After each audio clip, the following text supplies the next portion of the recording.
স্ক্রিনে আপনারা এখন যে ঘাসের ঝোপটা দেখতে পাচ্ছেন এটা হচ্ছে আমাদের সবারই ডিমান্ডেবল একটা ঘাস। সেটা হচ্ছে আমেরিকান গুয়াতেমালা বা 5G, যে নামাই বলে আর কি।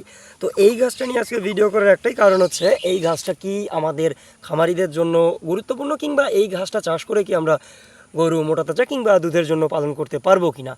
তো যারা ভাবতেছেন শুধুমাত্র এই গুয়াতেমালা ঘাসের উপর নির্ভর করে খামার করবেন, তাদের উদ্দেশ্যে বলি যে এই ঘাসটা কিন্তু একপাক্ষিকভাবে গরুকে খাওয়ালে আপনারা ওইভাবে বেনিফিট পাবেন না।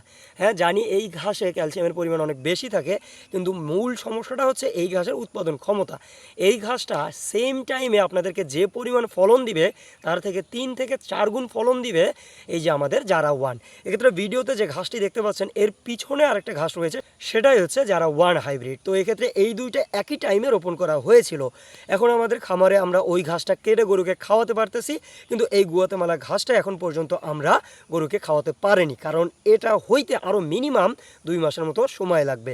তো আপনারা যারা ভাবতেছেন শুধুমাত্র এই যে গুয়াতেমালা ঘাসের উপর নির্ভর করে গরুর খামার করবেন, আমার মনে হয় আপনাদের এই ক্ষেত্রে পিছিয়ে আসা উচিত।